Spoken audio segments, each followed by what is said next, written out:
Good morning. I'm Mayor Donna Holaday, and I am here at our Greater Newburyport Community Media Hub with our Health Director, Frank Giacalone, our Superintendent of Schools, Sean Gallagher, and Council on Aging Director, Roseann Robillard.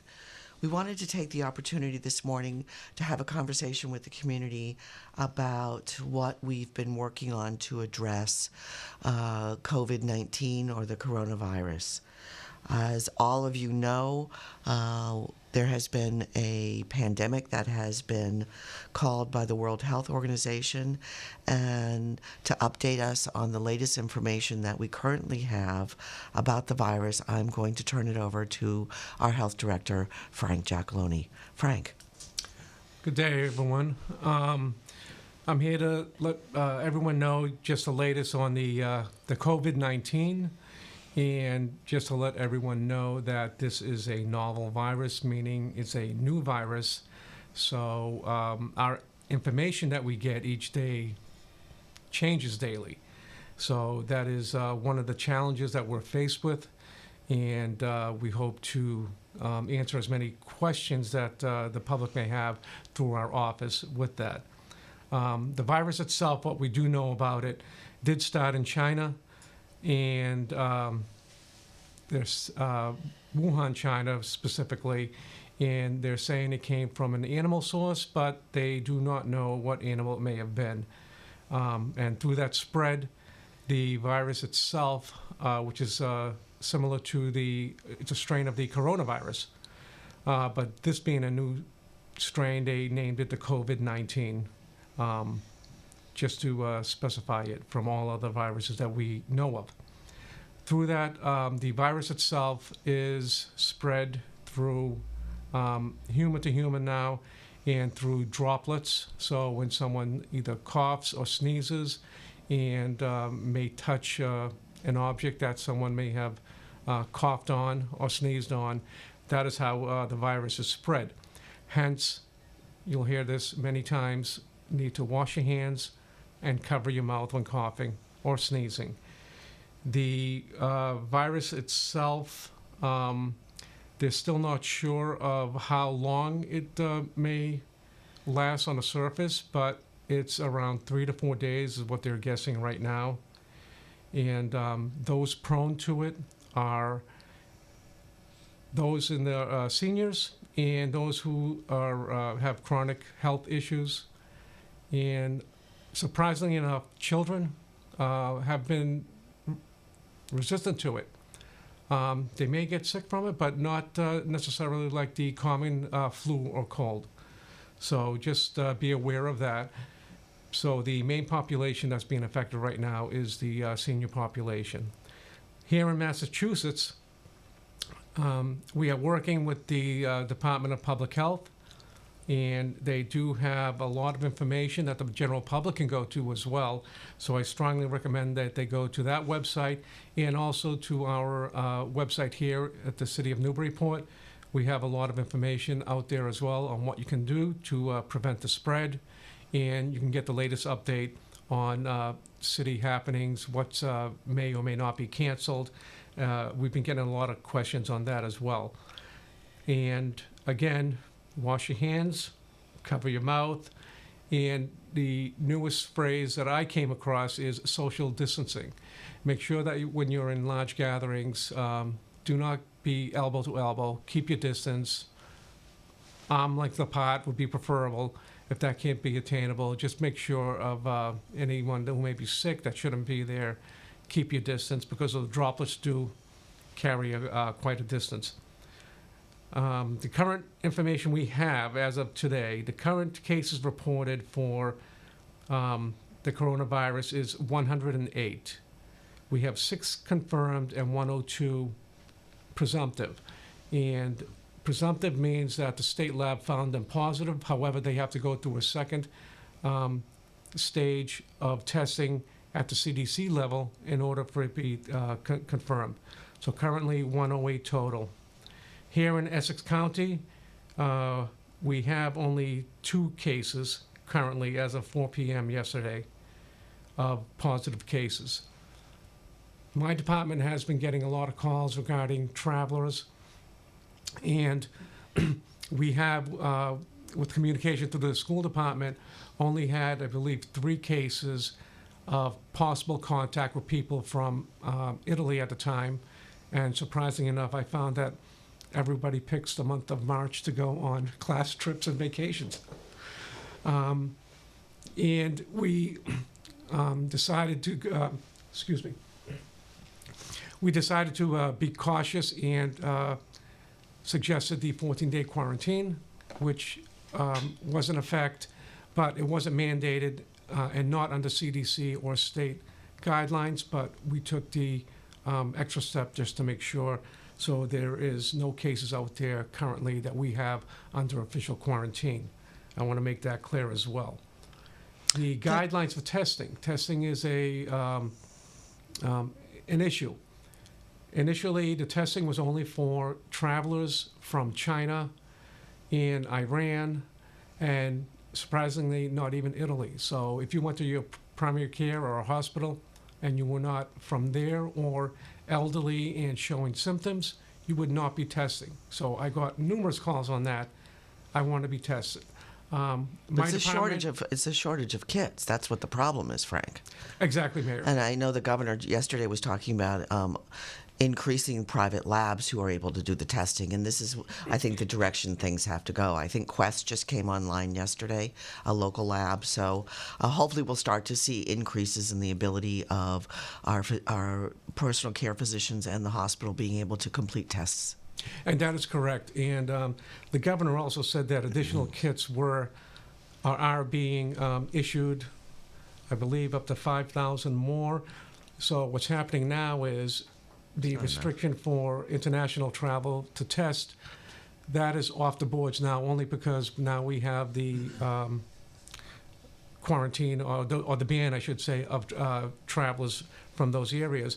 But they have opened it up now to anyone who has symptoms through their primary care again. They can call the state, and the state will say, yes, you can test, and that's how the process of testing goes on.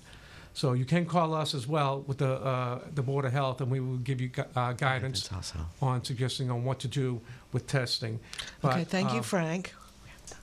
Okay.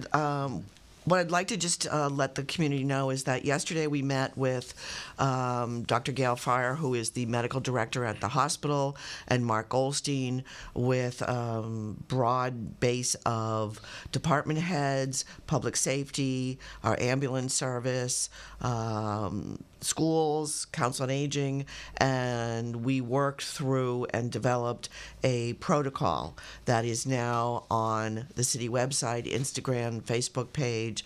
It's been sent to the Daily News, and so I'll talk a little bit more about that, but I'd like to turn it over right now to Roseann Robillard, our Council on Aging Director, to just talk about some of the things that are happening to support seniors.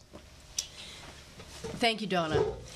The Senior Center is open at 331 High Street. Although all of these services and programs have been shut down, there are a couple of exceptions.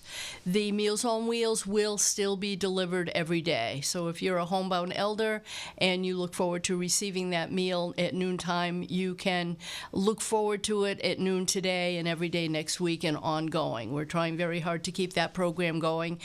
The other program is transportation. The Council on Aging vans will continue to roll. We are limiting the number of passengers on the van at any given time to 3. Only 3 people will be on the van with the driver, and that's because of the social distancing requirement that Frank mentioned. We need people to stay away from one another and away from the driver for everyone's safety.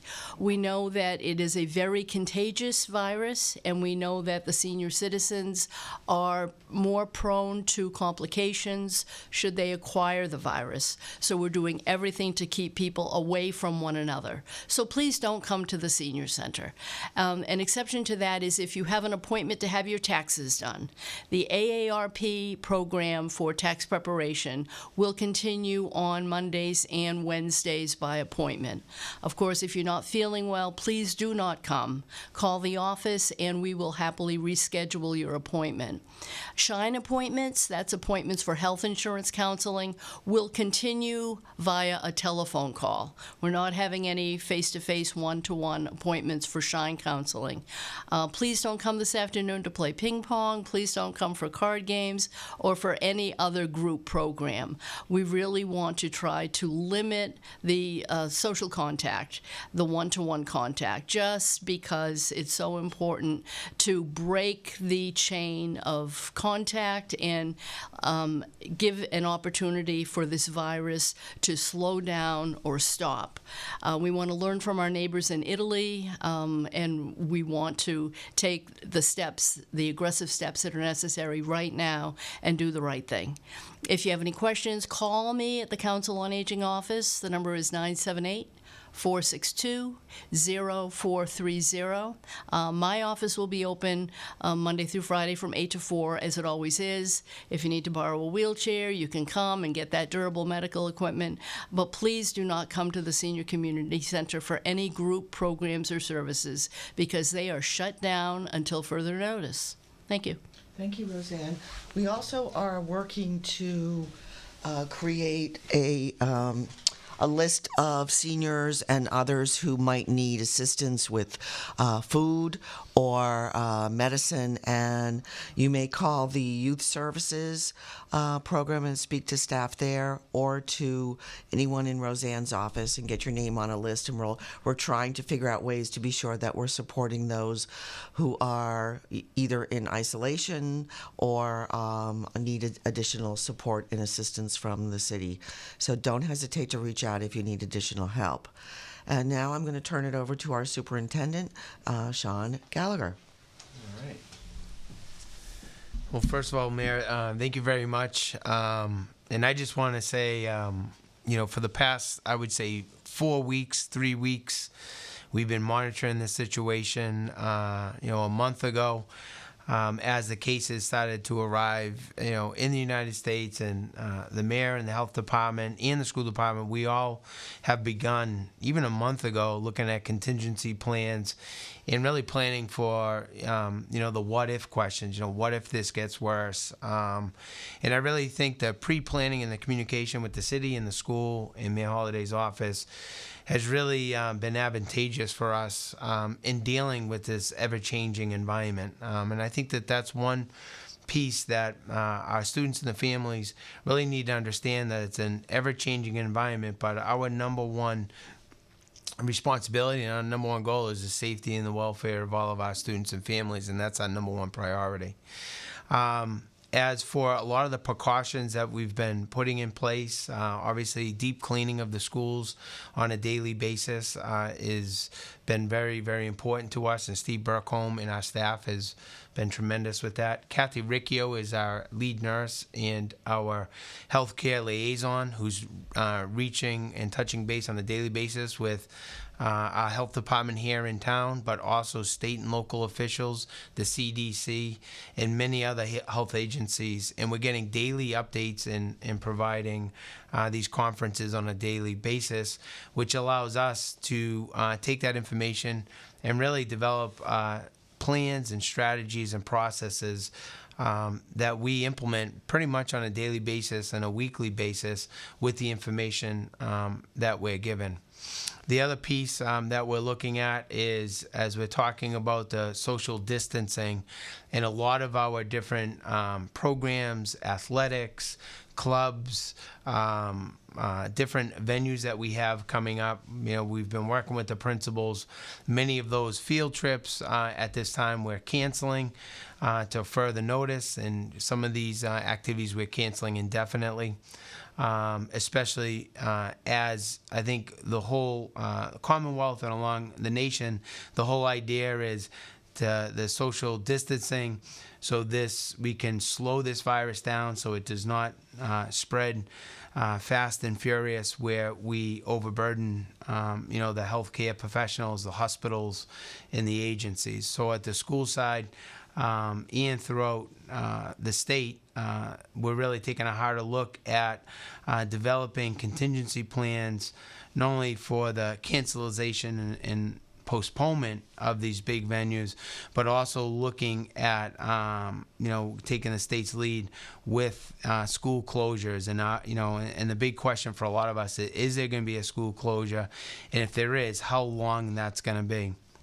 With a lot of the great information that we had at the mayor's department meeting yesterday, after our meeting as a school department, we regrouped, reanalyzed kind of where we're at. And so for today, which is Friday the 13th, we kept our students home for two reasons. The first reason is to give our staff, faculty and administration time to develop contingency plans, taking a look at online learning, because we feel with the state and the commissioner with guidelines coming out that there's probably down the road going to be long-term school cancellations. So what we're doing today is working together as a faculty and really developing some academic enrichment for our students and families. So if we do have long school week closings, we're still going to maintain a basic academic platform for the students and families throughout the time that they're not in school. So I think for us, I can't say enough about our faculty and support staff that came in today, and they're working as we're speaking right now in developing those units to provide online enrichment. The other piece that we also took the advantage of for today with closing all schools, Steve Burkholm, we're doing a deep cleaning of all of the schools throughout the day, and we'll also be doing that throughout the weekend. This afternoon, I'll be talking with other local superintendents in the area, along with getting guidance from the DESE, which is the Department of Education, and taking a look at where we stand at the end of this day, and then start to look at contingency plans down the road. So for us, as I said, it's a lot of work is going into this. Is a lot of communication on a daily basis. And I agree with the mayor 100%. I think for all of us, the lack of testing and the lack of the unknown is we're making decisions based on the information that we're getting. And I'm hopeful through the governor's office and the mayor and through our national politicians, if we can get tests out to these local communities, then we'll know exactly what we're dealing with. For right now, every decision we are making is an overabundance of caution. We're keeping students and staff home for a longer period of time if they're feeling ill. A lot of our staff members and parents are self-quarantining, which is awesome for us, and we're fully supporting that. And as I said, that's our support. And the last piece that everyone should really understand too. For the Newburyport Public Schools, we have not had any cases of the coronavirus in the school system. So everything we've been doing up to this point has been preventative. We feel like it's working, but we may have to take more drastic steps in the next few days. And thank you, Sean. I appreciate the update. As we begin to close out this program, I encourage people to go online, go to the Department of Public Health website, go to the city website. You'll see a protocol that's established there. We are canceling as much meetings, programs that we possibly can. Some things are time sensitive in terms of projects or statutory in nature. The governor last night lifted a lot of the strictures of the open meeting law, so that should make things a little easier in terms of us being able to continue work in the city. We're evaluating remote access and meetings to continue things going forward. But we've closed the passport office, youth services is closed, council on aging is closed until further notice. As you heard from the superintendent, we're sort of measuring how things are going with the state, and we'll take our guidance from the commissioner, secretary of education, and governor as we move forward about school closings. But right now the most important thing is to give opportunity for the teachers to get up to speed with online teaching in Google Classrooms and clean. I'm asking people, to go to the city website. There is just about everything you need to do in the city can be done online. Please ensure that we can stay open. City Hall can stay open. So please do not come to City Hall unless it's critical. I ask that you watch our school committee and city council meetings from home. Please do not come to meetings. At this point, we really need to try and squelch this and keep everybody as healthy as possible. We're here to answer any additional questions, all of our offices, so don't hesitate to reach out. Please keep your distance from people. Make sure, as you heard from our health director, wash your hands, wash your hands, wash your hands, wash your hands. And please stay home if you're not feeling well. Thank you so much. Thank you, Roseann, Sean, and Frank. And again, call us if you have questions.